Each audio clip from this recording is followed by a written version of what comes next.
Check, check, check, check. Check, check, check.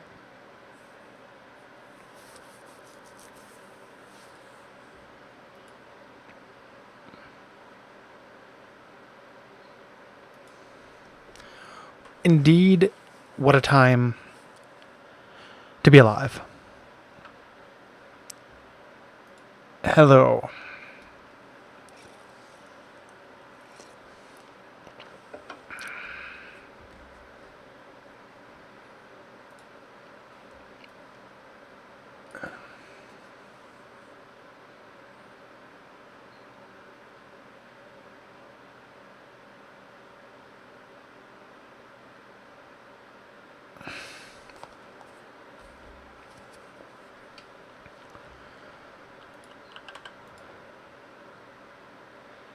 All right.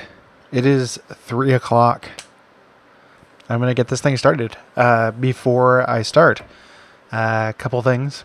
One, I will be throwing these up on YouTube. So if you miss it, let's make sure my sound is okay. Can you guys hear me? Can you hear me? Bum, bum, bum, bum, bum, bum. Bum, bum, bum, bum, bum, bum, bum. Does +1 mean that you can hear me? Loud and clear. Excellent. The words are all you need to hear. There's no game for this or anything.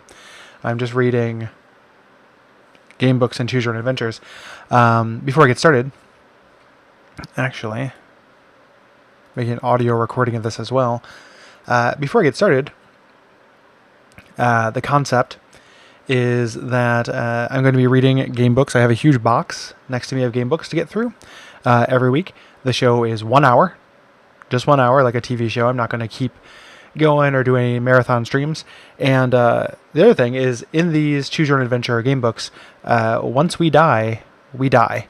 There is one path through these books. We're not going to be holding our place or folding any pages or anything like that. So whatever ending we get in the Cave of Time, Choose Your Own Adventure book number 1, is the end. That is our story. And we'll be going through that with some Lone Wolf games and some other game books. I have a Call of Cthulhu solo module that will require me to set up some space to have dice and stuff, but plan on going through that. And that is the concept of the stream show. Every Friday, Choose Your Illusion 2, episode 1, this week. So, get used to my stentorian tones. This is the Cave of Time. Oh, and I chose Choice of the Dragon for the game because I think this might be violating a Twitch terms of service thing to read books on it. I'm just hoping that nobody notices and nobody cares. We'll find out. So this is the first Choose Your Own Adventure book, The Cave of Time by Edward Packard, illustrated by Paul Granger. I will show off some of the better illustrations that come up. I think I have like 4 copies of this because, but this one is from the Lynchwood PTA, and it was owned by Tony Fratta, and Tony Fratta's phone number is in here, but it's early enough to where there is not a zip code. So that is how you can tell things are messed up. Here are some quotes early on. I'm here what the kids have to say about Choose Your Own Adventures. I read it practically every day. It was fun going on adventures and picking out your own ending. It was hard to pick and fun to choose. It was boring. I read it 9 times. It's a weird pull quote to include. I wouldn't change it in a million billion years. I liked it very, very much, and it was the best book I ever read. So that's what some kids are saying about the Choose Your Own Adventure series, and wouldn't you know it, teachers love it as well. We have to read and reread, worn thin, loved loaned, bought for others, donated to school libraries, our Choose Your Own Adventure book. That's not a sentence, teacher. Very original, says the second teacher. Third teacher says, these books really make children think and enjoy it. Also feels like there's something wrong. I do have love is not constantly wondering whether you're making the biggest mistake of your life. I plan on doing that as well. But first, Choose Your Own Adventure, The Cave of Time, illustrated by Paul Granger. The concept title and editorial assistance for the Cave of Time were provided by Andrea Packard, presumably a spouse of the author. 1. Warning! Do not read this book straight through from beginning to end. These pages contain many different adventures you can go on in the Cave of Time. From time to time, as you read along, you'll be asked to make a choice. Your choice may lead to success or disaster. The adventures you take are a result of your choice. You are responsible because you choose. After you make your choice, follow the instructions to see what happens next. Remember, you cannot go back. Think carefully before you make a move. One mistake can be your last, or it may lead to fame and fortune. You can actually go back when you're reading the book. There's no governing body, it turns out, but I'm not going to go back. So we start out with this very kind of nice illustration here of a cave.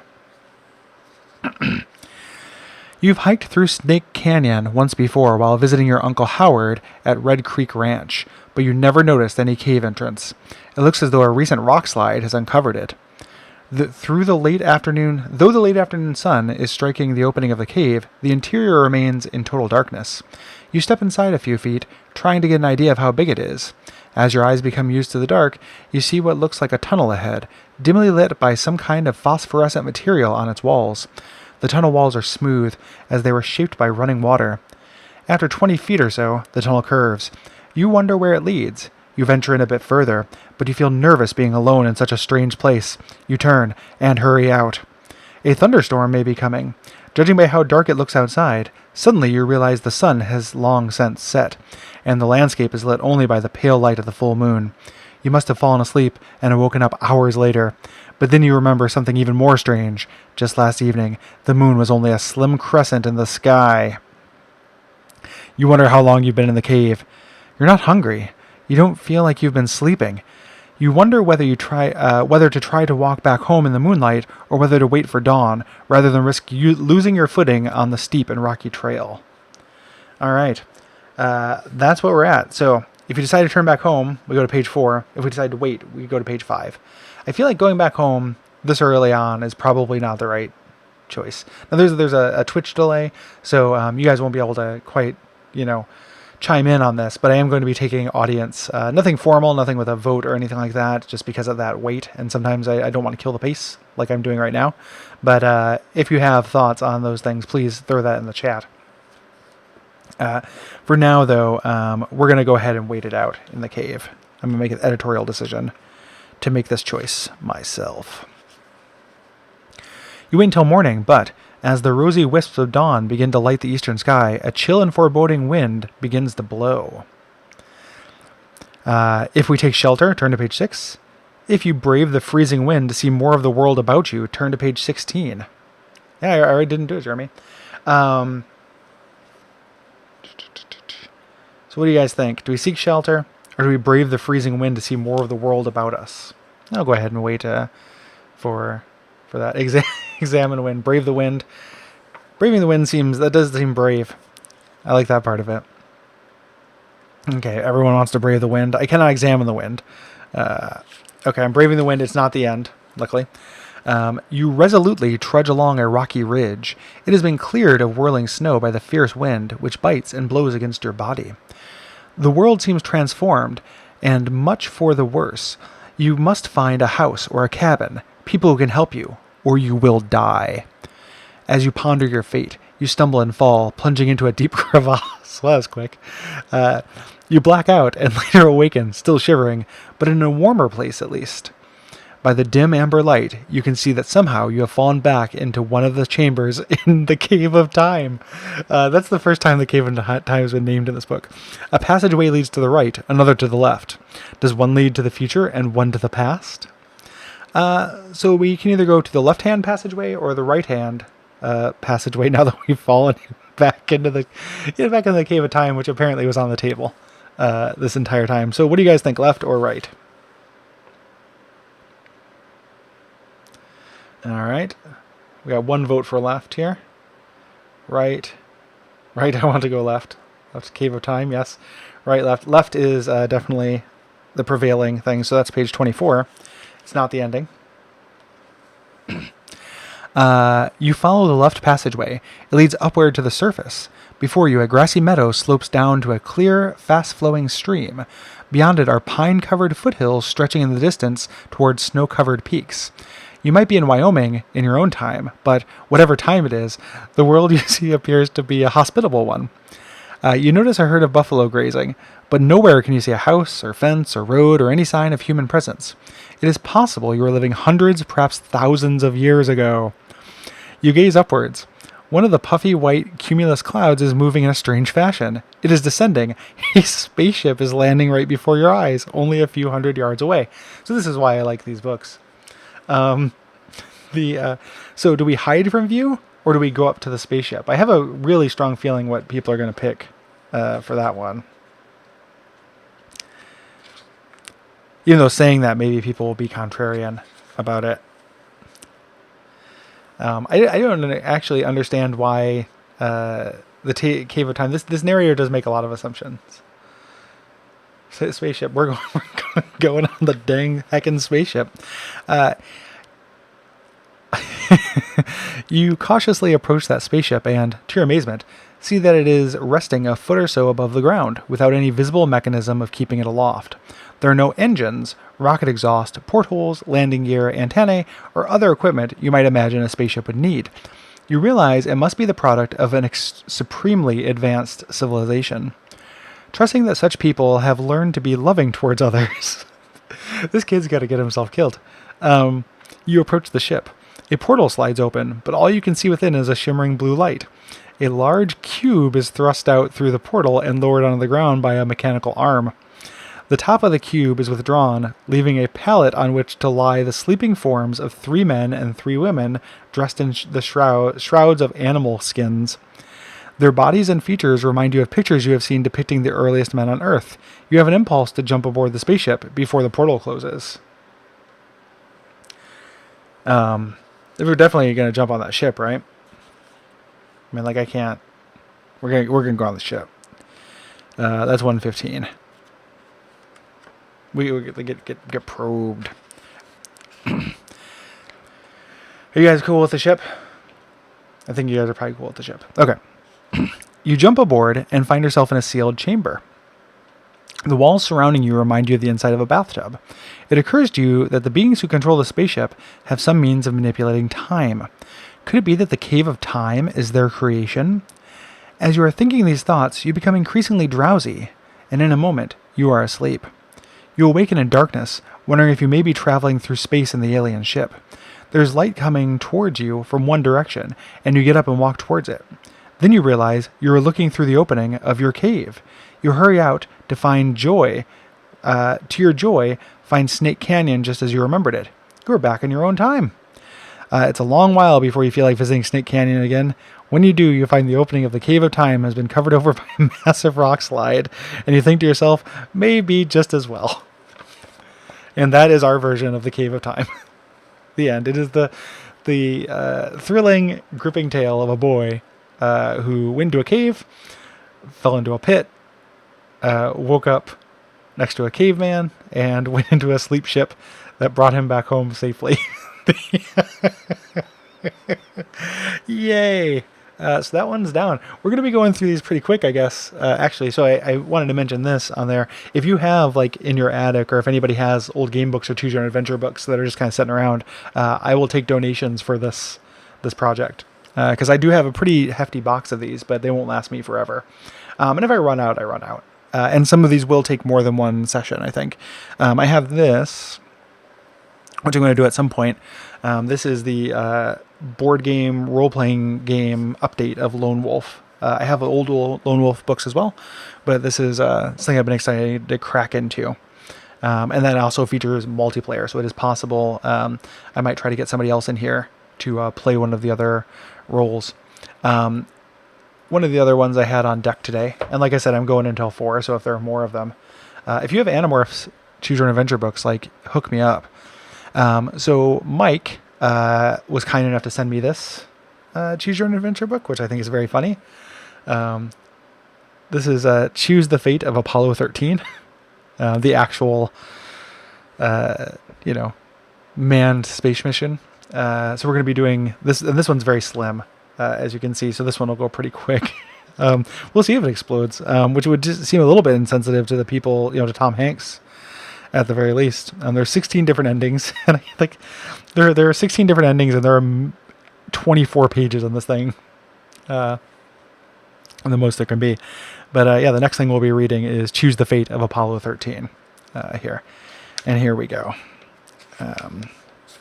This is by Linda Williams Aber. The screenplay for Apollo 13 is William Broyles Jr., Al Reinert, and John Sayles. Published by Gossett and Dunlap. These are all just Tim and Eric names. Okay, we start by reading this. On April 11th, 1970, astronauts Jim Lovell, Fred Hayes, and Jack Swigert began their journey to the moon on Apollo 13. 2 days later, they were 205,000 miles away from Earth, and something went terribly wrong. An oxygen tank exploded. And from then on, the three men knew that every choice they made could mean the difference between life and death. Now you can join in this amazing true life space adventure. Begin reading on page 1. Keep reading until you come to a page where you're asked to make a choice. Decide what you want to do and then turn the page. Keep reading and making your own choices until you come to the end. When one adventure ends, go back to the start and read another. A new adventure is always about to begin. Get ready for liftoff. We're go for launch. Congratulations! Your science fair project has won you national recognition. In fact, the folks at the National Aeronautics and Space Administration, aka NASA, are saying you're a genius. You've invented the Gravity Board. It is a Velcro-covered board designed to be used inside spacecraft when there is no gravity. It grabs weightless pens, papers, and measuring devices and keeps them all within easy reach for the astronauts. NASA is so impressed that they want you to be the first member of a new NASA organization called Young Future Astronauts of America, or YAFA. You will meet some real astronauts. What's even more incredible is that on April 11th, 1970, you'll actually be going to the moon on the Apollo 13 mission. Yes, it is spelled like that, Gravity Board. Be careful, dear, your mother calls after you board an airplane heading for Florida. Tell those astronauts you learned everything you know from your father, says your dad with a laugh. These are bad parents. Page 2. You wave goodbye, dear parents, and smile for the photographers who have followed you to the airport. It's so exciting. But suddenly, you feel very nervous. All this attention just because of a thing you called a gravity board. You don't feel like a genius. You just feel like your regular self, an ordinary kid with an extraordinary interest in the space program. You can really learn a lot from NASA and a trip from the moon. But on the other hand, do you really want to be 238,000 miles from Earth in a dark, airless, lifeless place? You gulp quickly and rub your sweaty palms on your jeans. If home is where your heart is, turn to page 7. If you like adventure, turn to page 13. I'm going to make that choice for us. We're definitely going to like adventure. I mean, even though it would be very funny if all of these just ended with us going home like as soon as possible. But I think we got to do it. We at least have to meet Tom Hanks. And we are turning to page Apollo 13 for adventure. What happened? Okay. Whoosh. The last gulp of fresh air is cut off as the flight attendant lowers the hatch on the forward cabin door. You reach up and turn on the air conditioning nozzle and instantly feel much better. Yes, you say aloud. This is going to be fantastic. You press your nose up against the window and watch as your plane takes flight, leaving Earth far below. Bye, Mom. Bye, Dad. You think to yourself for the last time. It doesn't actually say for the last time. I just added that. I'm off to see the world. The whole world, all at once, that is. He really got you. Okay. There's a lot of place between choices here. The excitement of leaving home is nothing compared to the excitement of Orlando Airport. Oh, you called it, Will. In the midst of the hustle and bustle of arriving passengers, you easily spot the NASA representative waiting for you at the foot of the escalator. A cheerful young woman holding a sign with your name on it. She sees you, too, and grins. Hey, genius. You must be our next astronaut. My name is Annie Dawson. Ready to be the first kid in space? Yes, sure. I mean, definitely, you stammer. Annie leads the way to a white van with the words, Cape Kennedy Shuttle Service, printed on the side. I can't believe I'm really here, you say as you look up at the clear blue sky. You're surprised to see half the moon still visible. That's foreshadowing, guys. Come along now, says Annie, smiling. There's going to be plenty of time for moon watching later. Annie is a real talker. During the hour-long ride from the Orlando airport to Cape Kennedy, she's bubbling over about the mission. I didn't expect this to be quite as misogynist as this. What a day April 11th is going to be for you, eh, genius? Hey, genius. Apollo 13 lifts off, and you go with it. Wow, you say, but Andy keeps talking before you can say any more. Ask me anything you want. Of course, you probably know about the ship's different modules and everything. After all, you're the genius here. This sexual tension between Annie and the kid is just... well, I know there's a command module and a lunar module, you reply. Exactly, continues Annie. The command module is called Odyssey, and the lunar module is called Aquarius. The Apollo 13 crew chose the names. It's the Aquarius that's actually going to land on the moon. So, is this your first trip? Annie asks. To Florida? You ask. No, to the moon, Annie laughs. Actually, yes, you reply seriously. In fact, it's my first trip anywhere except to Grandma's house. Just talking about Grandma makes you sort of homesick. Yeah, this, okay, so if you want to stop for a minute and call home, turn to page 6. If you want to get right to the launch site, turn to page 17. We'll see what you guys think. I feel like page 6, you might get tempted to go home and hang out with Grandma. So I do really feel like we should probably just get right to the launch site. Like, if this kid doesn't get to space, I feel like that's not fair. Call Grandma, says Jackie. Launch site, says Jeremy. Another vote for Grandma.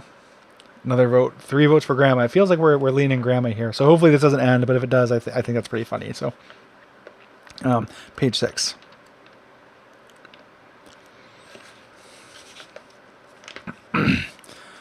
Annie, you say, would you mind stopping at the next gas station? I need to make a phone call. Oh, did you forget something at home? Asks Annie. You don't want Annie to know you're homesick already. So you say, yeah, I left my wallet on my dresser. Don't worry about money, Annie laughs. There's no money in space. She doesn't actually say that. You won't need it where you're going, is what she actually says, which I don't know if that's better. Suddenly, the homesickness seems silly, and so does calling home. Oh, a false choice there, I think. I think we are just going to, let me see. Well, if they don't use money on the moon, what do they use? Moony?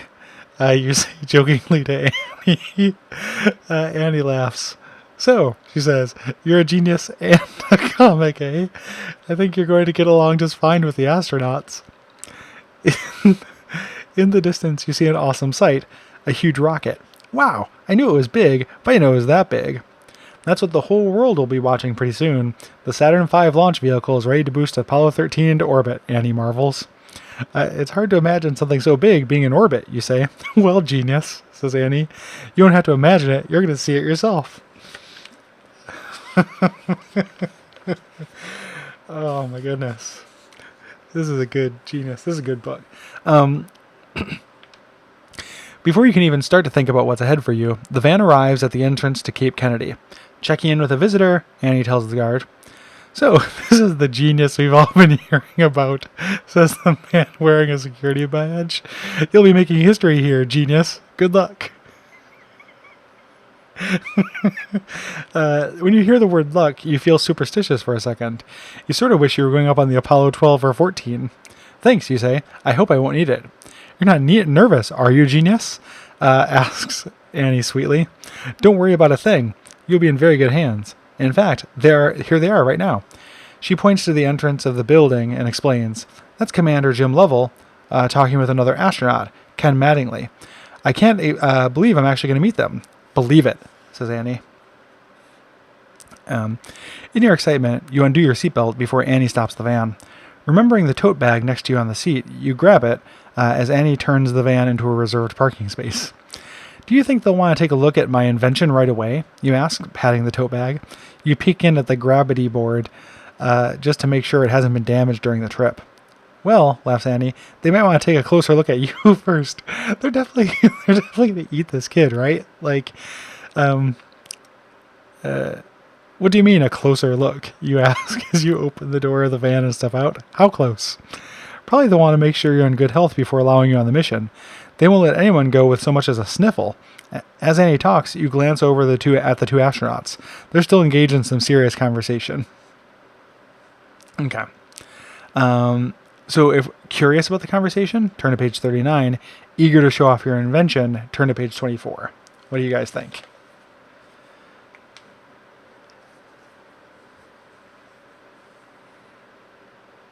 So our options are listening in on the conversation, it seems like, or going there and showing them the gravity board right away. So 1 vote for gravity, 2 votes for gravity. Hey, Jala. We got to impress those students. Okay, we are giving them the gravity board. We're eagerly to show off our invention to the astronauts. Turn to page 24.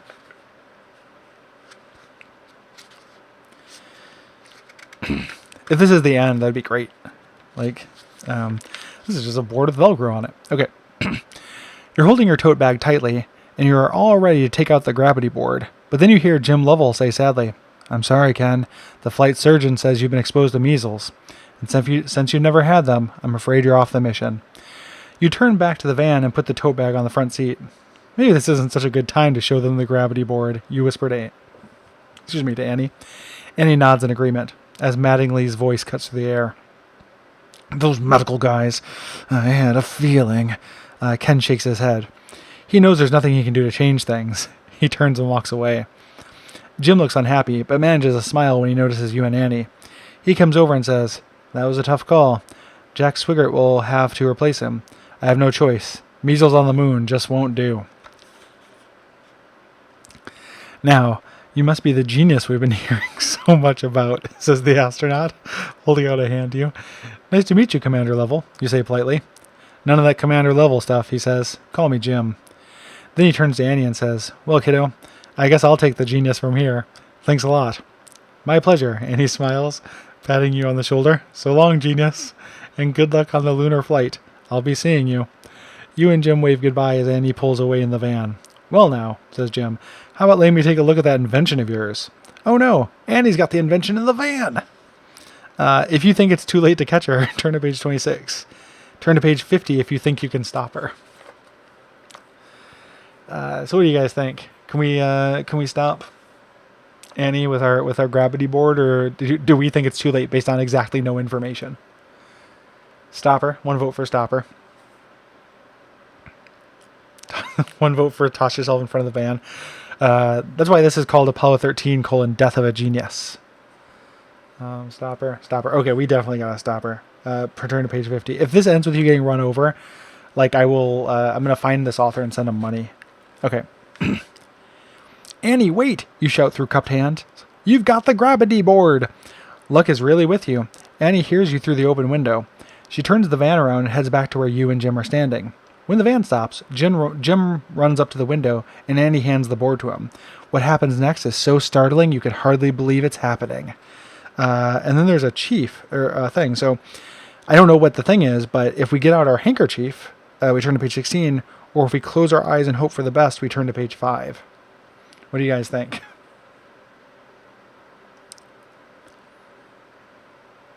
This is full of fake choices. It's probably because it's based on real history, genius. So do we want to get out the handkerchief, or do we want to close our eyes and hope for the best? With exactly no information. This is one of the worst designed games. What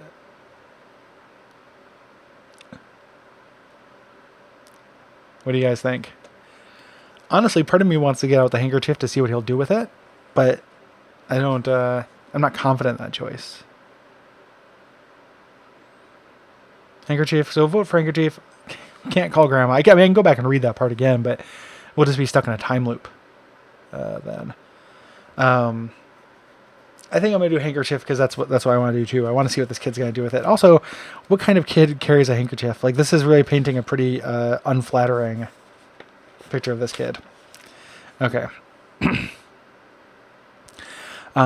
This is what the handkerchief option is somehow. You hurry over to Jim, ready to take the gravity board. Unfortunately, the Velcro gets stuck on the front of Jim's shirt. "Gee," Jim says to you, "call this thing off, will you?" You pull on the board, trying to get it off Jim. One yank frees him, but it also sends the board flying out of your grasp. It lands on the pavement 2 inches from the left rear tire of Annie's van. "Oh no," you cry as her van starts rolling backwards. Too late. The gravity board is flattened, totally. Annie waves goodbye once again, and she drives off, completely unaware of the fact that for you and your gravity board, it is the end.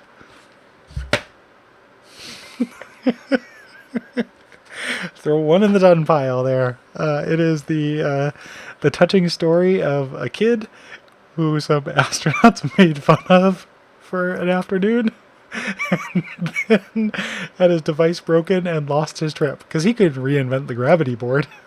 It was too good. Oh my goodness. Oh, this guy is my fave. No, I assume he has to make his own way back from Florida. I think they just leave him in the parking garage at this point. The third one I had queued up, so we might actually get through a fourth one today, but this is a little thicker. So I want to do something outside of the handkerchief killed us, all those people. So this is something I've always just been attracted to because of the title here. This is the Overnight Ordeal by Karen Ball. It is a choice adventure. So one of the many knockoff choose your own adventures that came out in the 90s. This is the pitch for the Overnight Ordeal.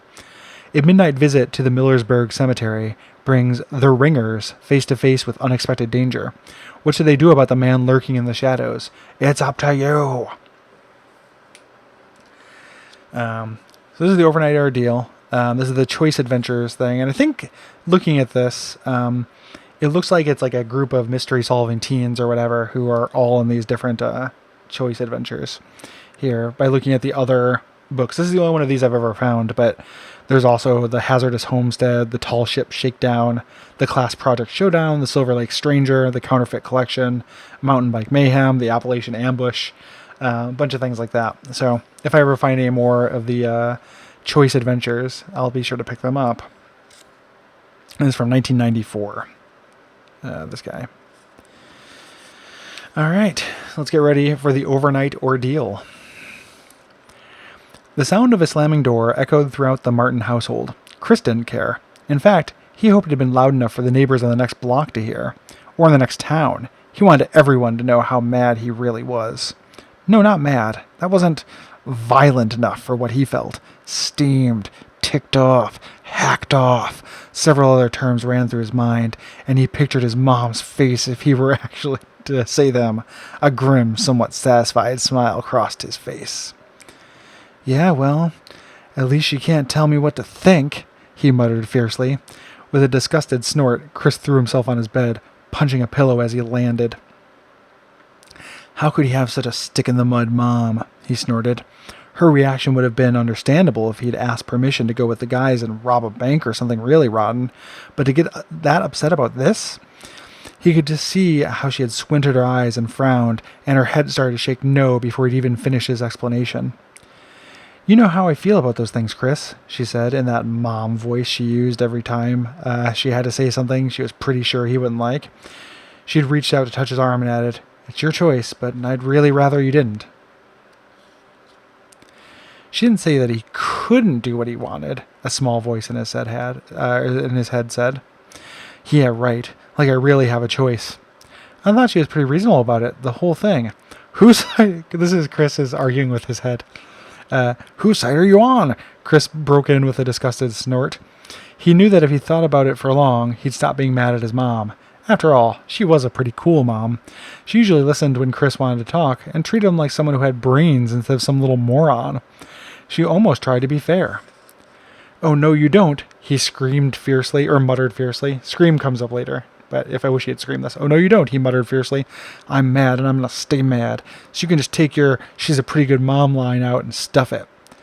With that, he jumped off the bed and paced the room. I mean, what's so bad about reading some stupid books? He said indignantly to the walls. So what if they have horror stuff in them? It's not like it's real or anything. Does she think I'm going to turn into some kind of psycho with a chainsaw just because I read a book? He stopped pacing and kicked his bed hard. Too hard. Pain shot through his foot and up his ankle. About the time it rounded his knee, he had to grit his teeth to keep from screaming. Man, he said, plopping down in his bed. I hope she's happy now. I'm probably crippled for life. It's pretty hard to get on board with this kid, I think.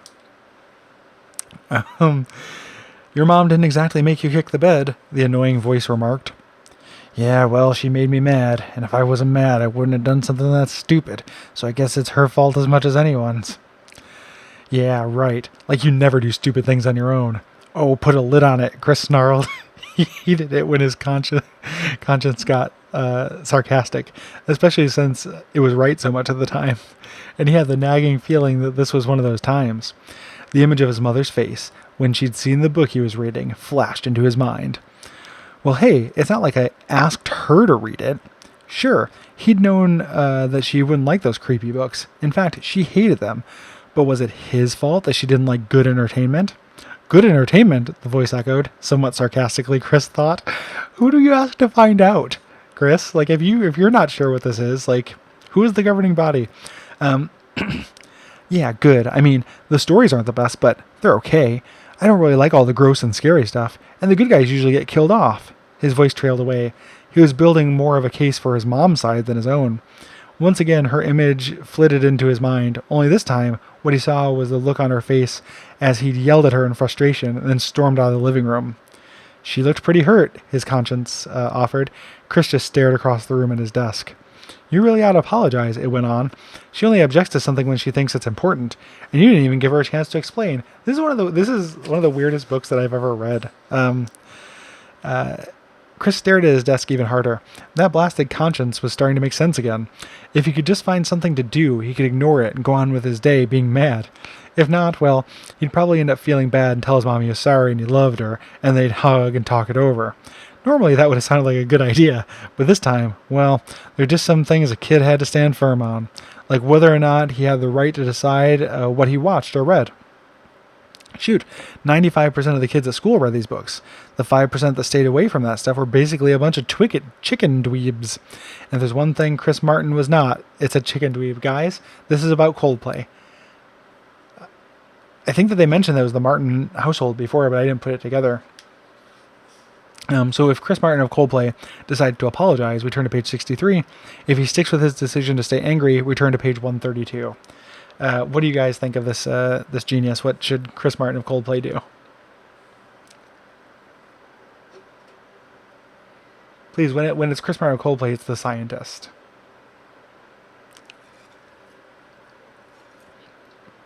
Not genius. Okay, so we got to vote for stay angry, stay mad. He's more fun. I'm looking forward to like at least 12 or 13 more pages of his internal monologue of him arguing with himself. So he's going to stay angry. Page 132. I didn't want to end this one this soon, but I thought it'd be very funny if it ended there, and I just stayed with him angry. And it's flash forward 50 years, Pleasantwood Asylum. Okay. Just then, a piece of paper on his desk caught his attention. Yes, he said triumphantly, then jumped out to get it. Narrowing his eyes in deep thought, he read it out loud. Brilliant ideas for things to do. 1. Read your new book. His lip curled in disgust. So much for that burst of genius. 2. Meet the gang for ice cream. 3. Go to the movies. 4. Hang out at the mall. 5. Play computer games. 6. Walk the dog. 7. Take out the garbage. He stopped, frowning. Take out the garbage? Had he really written that down? He looked again. Yep, it was there, in his very own handwriting. He peered at himself in the mirror. You're pitiful, he said with a sigh. As though to signal its agreement, the phone rang and he jumped to answer it. With any luck, it was someone with some great thing to do. Right now, he'd go for anything as long as it got him out of the house and away from his mom. Hello? Chris? It's Jim. Jim! Hey, buddy. Great to hear from you. So, what exciting thing is on your mind? Whatever it is, I'm up for it. I'm ready. When do we leave? Chris knew he was babbling, but he couldn't help it. He could hear the garbage calling his name. Well, okay. Jim's voice sounded a little confused. Meet me at the church in 10 minutes. All right. Jim did have a plan. Chris had known that his friend wouldn't let him down. That old garbage could just take itself to the dumpster. Great, he said. I'll be there. He hung up and grabbed his coat and sailed out of the room. He ran down the hall and reached for the doorknob on the door to the apartment. Chris, is that you? His mom called from the kitchen. He turned and looked at her, but he avoided meeting her eyes. Yeah, Jim called and wanted to do something, so I'm heading over to the church. His mom stopped in the entryway. She was wiping her hands on a dish towel, and Chris could tell from the way she stood that she was still upset about their fight. He glanced at her face. Rats. Big mistake. The hurt was still there in her eyes, as was the concern that he knew was there for him. Chris, she said in a quiet voice, I'd like to talk before you leave. If Chris agrees to talk, go to page 83. If he leaves without talking to his mom, go to page 50. What do you guys think? I'm going to take a sip of water while you decide.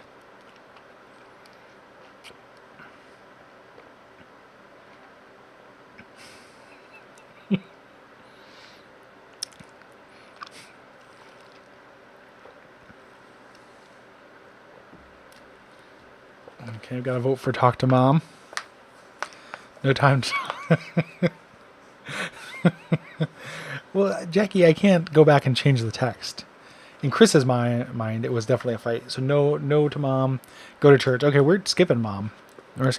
So, sorry, mom. All right, Chris Martin. Okay. Mom, he said, trying to be patient. Jim is waiting for me. He could tell that she was trying to be reasonable about the whole thing by the way she paused, like she was taking a deep breath to calm down.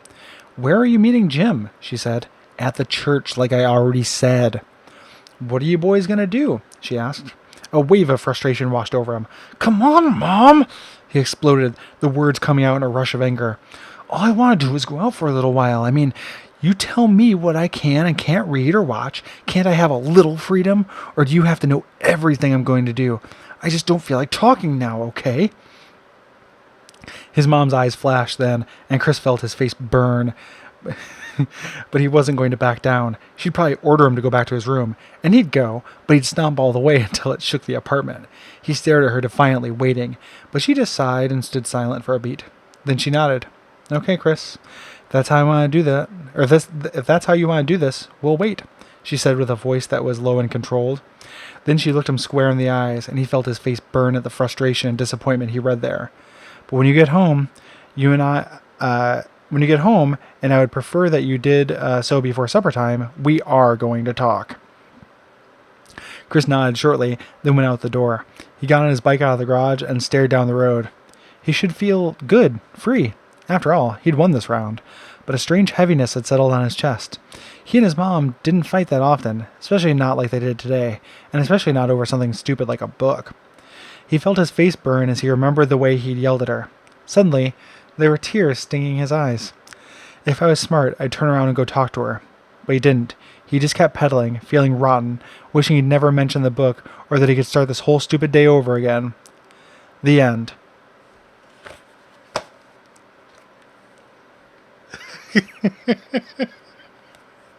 Yep, that was the overnight ordeal that Chris Martin had to deal with. So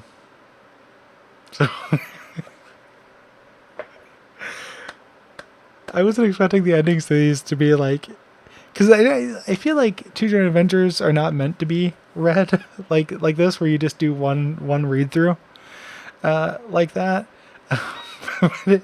Like it's quite a bit, I think, if this is just the story of a kid who was kind of going crazy a little bit, fighting with his mom, and then decided that he was sad on his bike. So we only got out those three, but let's see what we got. What else we got in this box here? Because we got another 18 minutes to fill up for the show. I'm probably going to do... I have a lot of things that are not Choose Your Own Adventure books, but I'm probably going to do a lot of Choose Your Own Adventure books because most of them are things. So I'm going to sprinkle in kind of some non-Choose Your Own Adventure books every time, but this one will be a Choose Your Own Adventure. All right, there's no way this will end in a ridiculous anticlimax. Let's do Choose Your Own Adventure number 33, The Dragon's Den by Richard Brightfield. I do have one Give Yourself Goosebumps, and it's excellent. I'm saving it. It is the one in the Wax Museum. I might have another one as well, but the Wax Museum one is very good. We covered it in our Game Books episode of Watch Out for Fireballs. So this is The Dragon's Den. Pretty cool illustration here. And yeah, we'll just go ahead and get into it and see if this ends with a ridiculous anticlimax as well. There's some more quotes from kids. Makes you think thoroughly before making decisions, says Hassan Stevenson, age 11.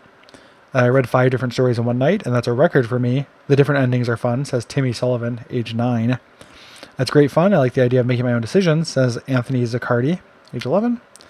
I like Choose Your Own Adventure books because they're full of surprises. I can't wait to read more, says Carrie Romanos, age 12. Teachers like them as well, and there's still that like incoherent quote from the first one. We have read and reread, worn thin, loved, loaned, bought for others, and donated school libraries. Choose Your Own Adventure books. Okay. Illustrated by Paul Abrams. This has been dedicated to Ellen Steiber. I'm not going to read the warning again, but keep in mind, you don't read this from front to back like you do a normal book. It is long ago. You are in the time of knights and castles and dragons. You are a wanderer, traveling from one small medieval kingdom to another. At this moment, you are in search of an adventure that will test all of your abilities and perhaps lead you to your fortune. You are traveling through a small kingdom when you see scorched trees, burned fields, and deserted houses. The remaining local people are too terrified to even talk about what happened, particularly to a stranger. But you know that there could only be one cause of this destruction: dragons. You also know that dragons are notorious thieves who hoard treasure they steal. Here's your chance for some real excitement. That evening, while dining in a small inn, you chance to overhear two people talking at a nearby table. Treasure is being discussed, and a map is being examined. You slip quietly from your seat and move onto the empty chair at their table. Taken by surprise, they look at you suspiciously. Now about this treasure. Oh, that's you saying it. Now about this treasure, you say in a low voice. Surely you need an experienced hand to help you find it. The two conspirators stand up and are about to bolt for the door, but you hold your hand up, and they sit down again. Now, let's have a look at that map, you say with a grin. Map? Map? What map? One of them says. Boke, have you seen any maps? No, the other replies. He is a small, thin boy about your age. I don't know anything about... The one that you have tucked in the top of your boot, you interrupt. Are you a king's agent? Asked the heavier one, with a look of fear on his face. On my honor, as a free wanderer, I am not, you say. And there's an illustration as well I should show you guys, so you can see what we're dealing with here. Those are guys. Well, if you're not an agent, then you're going to get all three of us sent to the salt mines. The king's spies are all around. We better discuss this in my room. We can't all go upstairs at once. It would be too conspicuous. So we'll all go one at a time. I'll go first. How can I trust that you two won't try to slip out the back of the inn, or even try to do me in upstairs? Well, excuse me. Bless me, we wouldn't do that. You seem to be, if you are what you seem, the one person we're looking for, says Boke. If you trust them and go to the room, go to page 10. If you don't trust them and insist on meeting outside, go to page 58. What do you guys think? No, I think we are in fantasy times. We're a fantasy kid in fantasy times doing fantasy crimes. So do we trust these guys, or do we go out the back, or force them to go outside? What do you guys think?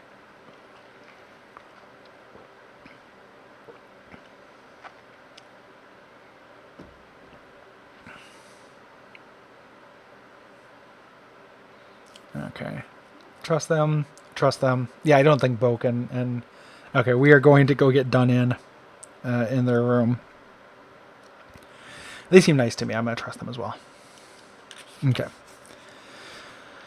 Once secure in the privacy of his room, the heavy man begins his story. My name is Reynold. A week ago I found a man lying wounded way up on Dragon Mountain. I tried to help him, but he was past help. Just before he died, he gave me a map. What does the map show? You ask. Reynold unfolds a small piece of parchment, the location of a cave high up in the side of the mountain. Whether there's treasure in the cave, I don't know, but in the last minutes of his life, the man mumbled something about an immense hoard of dragon treasure beneath the earth. Tell me how to get to this cave, you say, and I'll give you any part of the treasure I find.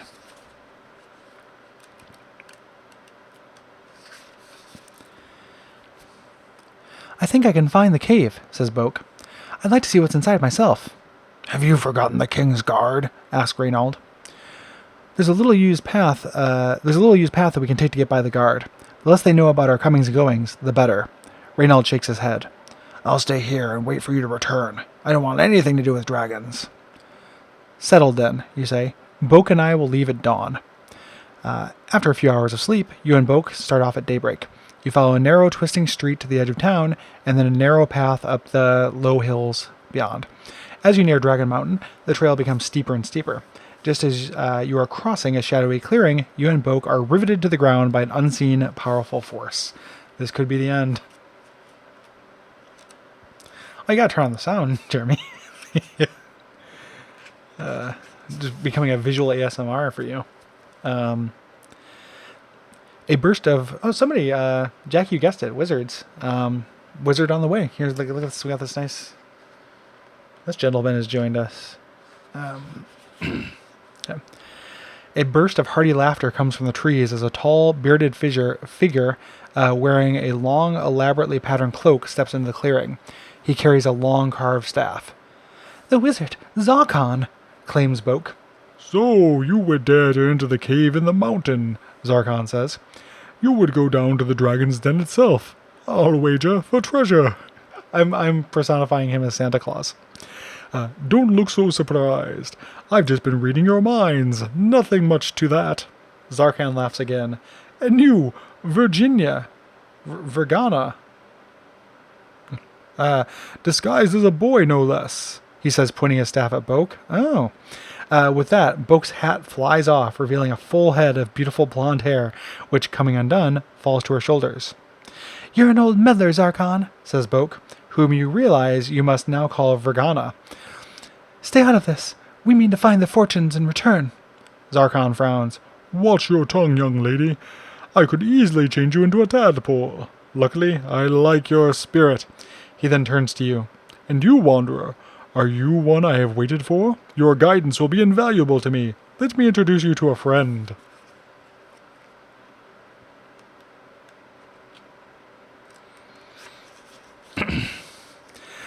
The small figure of a dwarf child jumps into view. "This is Nolly, one of the few dwarves ever to have left Dragon Mountain," Zarkon continues. 3 years ago, he fell into an underground stream that carried him out of the mountain over a waterfall. Miraculously unharmed, he was found on the bank of the lake below by a woodcutter. Since then, Nolly has been raised by the woodcutter's family. Now he wants to go back into the mountain and return to his own family. Since my mission takes me to Dragon Mountain, I have promised to help him find his home. And you and Vergana can help us. Perhaps we can help each other." "We don't have much choice," Vergana whispers. "Exactly," agrees Zarkon. "Now, if memory serves me, we can take this path straight up the mountain, a rough climb, but it's the fastest way, or we can take the other path, which follows a longer, winding route. That way will leave us in better shape to explore the cave once we get there. We'll let our young adventurer decide." What do you guys think? Straight up the mountain or take the long, winding route? I remember Nolly's. Long way around. There are a lot of characters in this book, Riff. So far we have 4 of them with us, but I'm going to have to remember that voice I did for Reynard. I think the long way around seems good to me too. Unless anybody has any strong feelings, we'll be in better shape. Even Zarkon recommends it.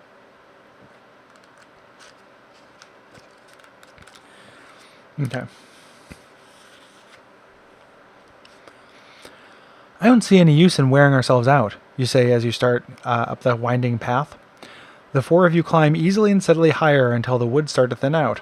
Ahead, though, through the last of the trees, you see a broad alpine meadow sloping up towards the top of the mountain high above you.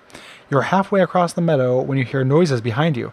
Turning, you see a large group of soldiers on horseback charging towards you.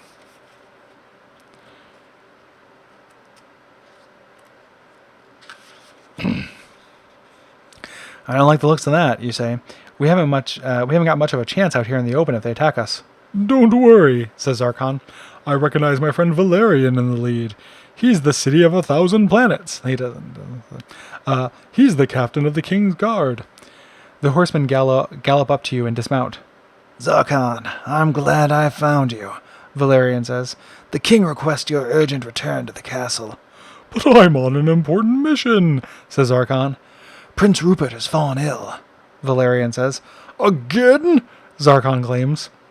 "This time it appears to be more serious than the times before," says Valerian. "Your presence always seems to cure him." "I know," says Zarkon with a sigh. "I guess I'll have to go. He is, after all, the heir to the throne." Half of your party will return with me to the castle.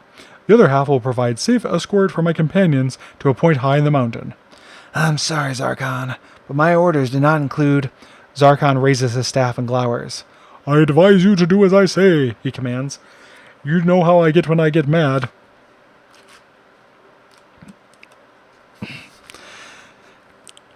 As if I could forget. Valerian groans. All right, we'll bend the rules a bit.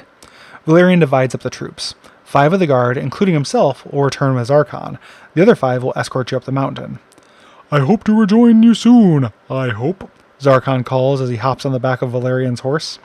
You watch as they gallop down the mountain. Then you, Vergana, and Nali each climb up behind a horseman and continue up the mountain. You're welcome, Will. It is late afternoon when you see a tower at the top of the mountain. At the same time, the horses stop before a strange structure on the ground. A lot happened in a second. A low fence of thick metal threads running in both directions as far as you can see. You dismount, touch one of the threads, and instantly jerk your arm back in pain. The fence is burning hot. You try to step over the metal threads, but one of the troopers reaches over and grabs you. "This is the dragon line," he says. "The king has forbidden us to cross it. The dragons will know if we do." "How?" you ask. "The dragons are supposed to be under the mountain, miles away." "I know not what evil magic is at play here," replies the trooper, "but I would not tempt fate.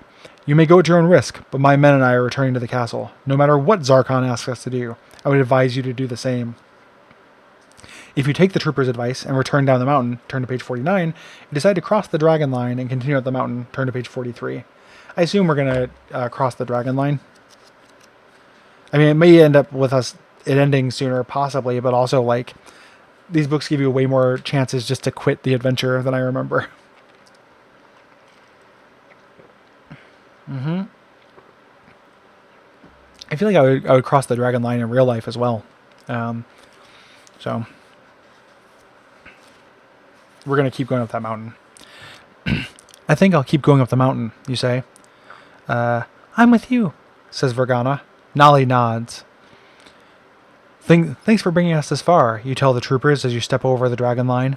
You turn to wave goodbye and they ride down the slope. "Looks like we're on our own." "Looks like it," Vergana agrees. "And even with the map," she says, taking it out of her boot, "I still can't tell you where that cave is." "Cave or no cave," you say, "I think we're on to something. You see that tower up there? That could mark the entrance into the mountain." "It also appears to mark the top of the mountain," says Nali. The first thing he's ever said. You ignore his remark and climb towards the tower. You're almost there when you notice a number of large black shapes in the southern sky. They're closing fast. "I don't like the look of those things," you say. "Let's make a dash for that tower. There may be a door at the base."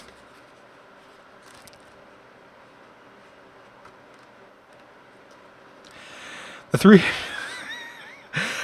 Oh boy. The 3 of you race for the tower. Frantically, you search around the base, but there's no way in. The black shapes are now clearly the hideous forms of dragons. A dozen of them close in and begin circling the tower. What'll we do now? Nali asks in a shaky voice.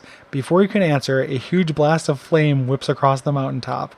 When the smoke clears, only the scorched earth remains around the blackened stoned tower.